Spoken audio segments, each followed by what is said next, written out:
আসসালামু আলাইকুম, welcome back to my channel. আমি মমতাজ, আমার চ্যানেলে আপনাদের সকলকে স্বাগতম। আজ 28 তারিখের রাত, মানে 29 তারিখ। কালকে আমার আপনারা সবাই জানেন আমার ঘরে একটা ছোট্ট বাবু এসেছে। তো সেই বাবুর জন্য আকিদা অনুষ্ঠান চলছে। তো কালকে 29 তারিখ পড়বে। তো 29 তারিখে 7 দিন হবে আমার বাবু আসা। তো কালকে অনুষ্ঠান আছে, তাই জন্য আগের দিন রাতে সবাই, আমার শ্বশুর শাশুড়ি মা, মানে শ্বশুর মশাই আসতে পারেনি, শাশুড়ি মা ননদ সবাই এসেছিলো। তো আগের দিন রাত্রে সব কাটাকুটি করে অর্ধেক রেখে দেওয়া হয়েছিল, আর পরের দিন সকালবেলাতেও অনেক কিছু কাটাকুটি করতে হচ্ছে। এই যে সব মেয়েরা, মানে বাড়ির মেয়ে যতগুলো আছে সবাই হাতে পাতে সবাই কাজ করে দিচ্ছে। তো আকিদার নিয়মটা অনেকে, মানে সমস্ত মুসলিমে তো অবশ্যই জানেন, আর যেহেতু আমার অন্য ধর্মের ভাই বোনগুলো হয়তো জানে না আকিদাটা কি। তো আকিদা হচ্ছে আমার, মানে বাবু হওয়ার 7 দিনের মধ্যে দুটো, যদি ছেলে হয় তাহলে 2টো জান, আর মেয়ে হলে 1টা জান লাগে, যেটা আমাদের আল্লাহর নামে এবং যার নামে হবে, যে বাবুটা হবে সে তার নামে মলবি ডেকে খুতবা পড়ে 2টো জান দিতে হয় আল্লাহর রাস্তায়, যাতে ওর মাধ্যমে সন্তানের বিপদ যে ফাড়গুলো থাকে সেগুলো চলে যায়। তো এটা আমাদের একটা নিয়মের মধ্যে পড়ে। তো এই অনুষ্ঠানটাই আমাদের চলছে আজকে। তো আমাদের আত্মীয় স্বজন, মানে আমাদের মানে শ্বশুরবাড়ির আত্মীয় স্বজন, মায়ের বাড়ির আত্মীয় স্বজন নিয়েই এই অনুষ্ঠানটা আমরা করেছি। আর এই যে মৌলভী সাহেবও চলে এসেছে খুতবা পড়ানোর জন্য। মানে এবার কাটা হবে, গরু এবং খাসি দুটোই কাটা হবে। তো ও এক সাইডে গরু এবং অপর সাইডে খাসি। তো আমি কাটা এগুলো দেখাতে পারবো না, যেহেতু এগুলো নিয়ে ক্যামেরার সামনে তুলে ধরতে নেই। তো যেহেতু আজকে অনুষ্ঠান চলছে, তার মধ্যে কিছু একটা ঝলক দেখিয়ে দিলাম, এতটুকুই, কিন্তু এর বেশি আমি দেখালাম না। তো এই যে মানে কাটা হয়ে গেছে, কাটাটাও আমি দেখাতে পারলাম না।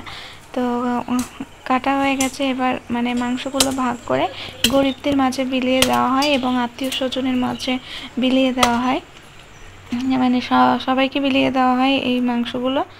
তো এবার আমার বাবুকে স্নান করিয়ে দিল। আর ছেলে এবং মেয়ে কোনটা হয়েছে তোমরা সবাই অপেক্ষায় বসেছিলে কি হয়েছে। তো আমার ছেলে হয়েছে, একটা ছেলে তো আছেই, আর একটা মেয়ের খুব আশা করেছিলাম। বাট আল্লাহ যাকে যেটা ভালো বোঝে সেটাই দান করেন।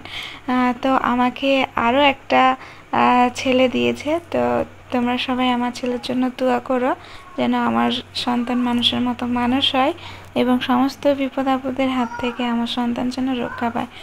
তো এই যে আমার বাবুকে স্নান করিয়ে দিল আমার দাদিমা। এবার ওকে আমি সাজিয়ে দেব। আর আজকে হচ্ছে আমি যে ভিডিওটা এডিট করছি, আজকে হচ্ছে 8 দিনের মাথায় ভিডিওটা আমি এডিট করছি আপনাদের সামনে। তো অনেকটা সুস্থ আছি এবং অনেকটা, মানে কি বলবো, অনেকটা সুস্থ এবং অনেকটা অসুস্থ বলতে গেলে। এখনও তো পুরোপুরি ঘা শুকায়নি, যেহেতু আমার সিজারিং হয়েছে। তো আপনারা দোয়া করবেন যেন আমি খুব তাড়াতাড়ির মধ্যে খুব ভালোভাবে সুস্থ হয়ে যেতে পারি এবং ভালো ভালো ভিডিও শেয়ার করতে পারি।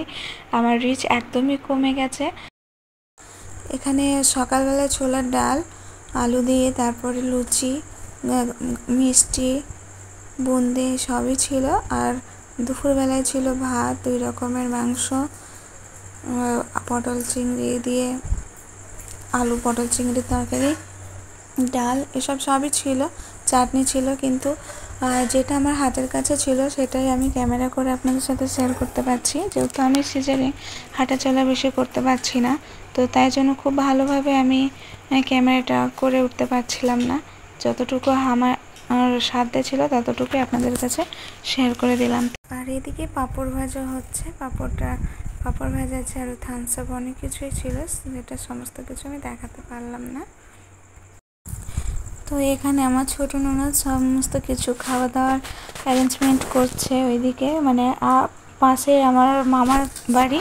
তো মামার বাড়িতেই খাওয়া দাওয়ার আয়োজনটা চলছে, খাওয়া দাওয়া করছে। তো এখান থেকে সব মানে তরকারিগুলো মেয়ে ছেলেগুলোই নিয়ে যাচ্ছে এবং মেয়েরাই মিলে খাইয়ে দিচ্ছে। তো এটা আমার দুটো ননদ এবং আরও মামি শাশুড়ি, আমার নিজের মামি, সবাই ম্যানেজগুলো করছে। তো মামিদের বাড়িতে খাওয়া দাওয়াটা সেরে নিয়েছে। তারপরে এইদিকে আমাদের বাড়ির যে কটা লোক ছিল সে কটা আমরা এখানে বসে খাওয়া দাওয়া করছি। তো তোমাদের সাথে এগুলো সব কিছু শেয়ার করে দিলাম, যতটুকু আমার দ্বারা সম্ভব হলো। সমস্ত কিছু তো আমি শেয়ার করতে পারলাম না, এই জন্য আমি দুঃখিত। তো এই যতটুকুই দেখালাম ততটুকুর মধ্যে ভিডিওটি কেমন হয়েছে অবশ্যই কমেন্টের মাধ্যমে জানাবেন। ভালো লাগলে অবশ্যই শেয়ার করে দেবেন। আর এই যে এটা আমার শাশুড়ি মা আমার ছেলেকে আদর করছে। তো এবার বাড়ি যাওয়ার টাইম হয়ে গেছে, তো সবাই বাড়ি চলে যাবে। আর ভিডিওটিও এখানে সমাপ্ত করলাম। ভিডিওটি কেমন লাগলো কমেন্টের মাধ্যমে তো অবশ্যই জানাবেন। আর যারা আমার নতুন ফ্রেন্ড তারা অবশ্যই লাইক, কমেন্ট এবং সাবস্ক্রাইব করে দেবেন, যাতে পরবর্তী ভিডিওর নোটিফিকেশনটা সবার আগে আপনাদের কাছে পৌঁছে যায়। আসসালামু আলাইকুম।